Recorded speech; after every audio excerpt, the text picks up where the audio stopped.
What's going on, guys? Abrazus here. Today we'll have a bit more general tactics, since this is kind of a dead season for the games.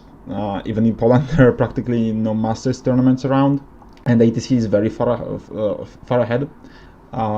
We will have some more general tactics videos, and today we'll talk about change of tactics situations. So situations where you have some game plan, but then the situation goes wrong, and many times I've heard an opinion that, okay, if you decided to push, then you have to push till the end of the game because this was your game plan and you have to stick to your decisions, because otherwise your plan didn't make sense at the very beginning. So I will state my opinion on that in this video. And before we continue, I want to go back to the question of the week type of thing.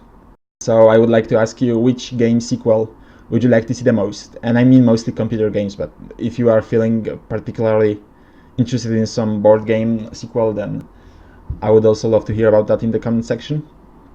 For me, it would probably be the Tyranny sequel.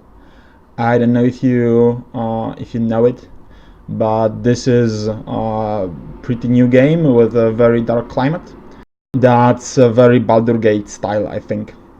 So that was one of my favorite games in the last few years. So I would love to see the continuation of that. And I think this was the same game developer as for the Pillars of Eternity, which is also a very similar game and also very, very good. So first, before each game, I think we already talked about this, you need to have some kind of game plan. Where will your units move? What do you want to do with them? That sort of thing. If you want to push your opponent, if you want to kill your opponent, or if you want to play defensively, if you want to play a positional game, what do you want to do about the scenario? That sort of thing. If you don't have a game plan, if you don't know what to do at the start of the game, well, better start thinking about it, because there is no point in trying to play a game where you don't have at least a general framework on what you are going to do. And one of the game plans that many people use, and I'm not a huge part of it, is Massacre either way. So yeah, I'll go there, I'll charge my opponent, either I will kill him or he will kill me. Maybe I have a bit more chaff, so maybe I have a bit better chance of killing him, and it will be either a 0 or 20. Actually, it's much less common to have that kind of results in the 9th age. It was much more common in the 8th edition. I think the first ETC that Furon played was actually played in such style. He made 3 times 20 and 3 times 0, which is actually pretty funny. But I think nowadays this kind of playstyle is especially bad for the team tournaments, because for the team tournaments you need reliability. So I'm very much against it. And if your game plan is I'll go there and see what happens and I probably will kill my opponent, it's probably not the best game plan. Okay, but even the best game plan has some flaws.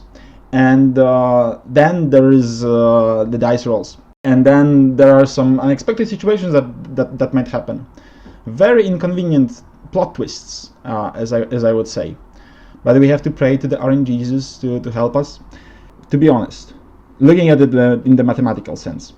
Okay, which distribution of dice rolls is more probable, in your opinion, more accurate?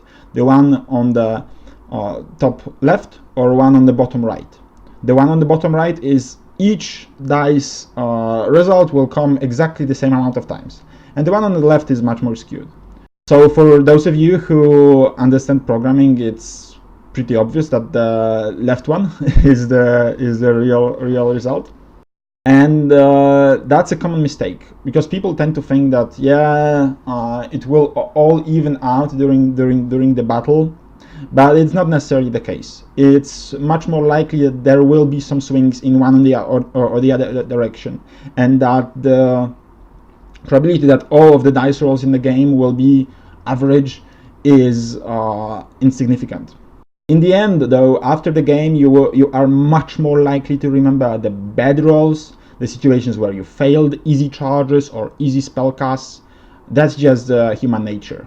You will probably not remember the times when you were lucky, when you rolled an 11 on 2 dice for a spell and things like that, because that's just not how human brain works. So you just have to understand that yes, this is entirely possible that something will go wrong, and that, for example, your go attack will die with one unerring strike or with one fate judgment, and then like one flank will completely collapse, and you have to be prepared for that.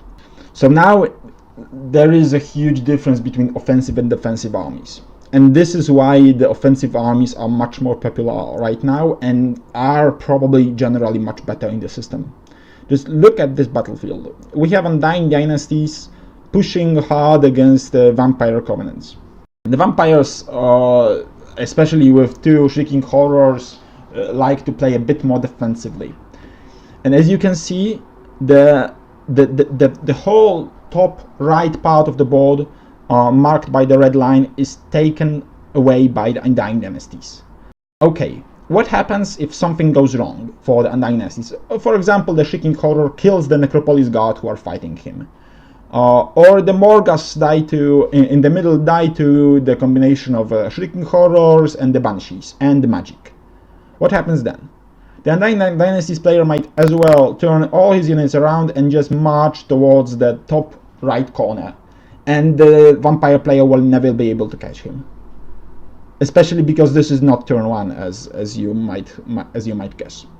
But what happens when something goes terribly wrong for the vampire player? Can he march back and fall into the corner? No.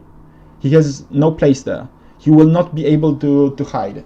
If he plays defensively, and if you play defensively your games, then you will end up in situations where if something goes badly, you have no way of changing your plans. Additionally, obviously, the scenario is here on the side of the Undying Dynasty player, pretty much no matter what scenario they are playing. Only the capture the flags scenario could be on the way for the vampire player, but probably also not necessarily. Okay, so in general, what would be my advice on what to do when something goes wrong, or just in general? Just not necessarily something has to go wrong, not necessarily dice rolls might screw you. Also, your opponent might just outplay you, might make a much better movement phase, much better setup for charges, and this might not necessarily be luck connected. But my advice for you for this video will be just every turn starts, you make a new game plan. You adjust your situation to the current position on the board, to current timing situation, and to the feeling that you have about the game. As we've seen on the previous slide, it's much easier to do such thing with the offensive armies. But even if you're playing defensive army, it's usually better to start more aggressively and even to start pushing more aggressively, because you have to take some field. If you are able to take more field and not be cornered, you will then be able to be much more flexible about your game plan in the future. If you stay in the corner the whole game, if something goes wrong, you will be crushed, and you have no way of catching your opponent if something goes wrong for your opponent and he decides to just back off. The most important thing that you can take from this video is to think about the situation every turn and re-evaluate, and I'm 100% not surprised if my game will look like this. I will push for first 3 turns, and then after I see that to continue pushing is pointless, I will just try to grab some points on the flank, but in general back off my whole army. Probably getting the objective if possible, and getting some small points, not going for the big win. It is very important to remember that you don't always have to win big, even in singles tournaments. So just stay focused and adapt to the current situation. Don't let yourself lose big, because this is basically the worst thing you can do, both in singles and in doubles. If you can get 7+ points in every game, you are one of the best candidates for the ETC team and for winning even the single tournaments. because even if you lose slightly in a single tournament or win slightly in a single tournament, you are likely to not get as hard opponents in the next games, and you will be able to get 20s maybe later if the situation will allow you. But pushing for 20 at every cost is not the way to go, in my opinion, usually.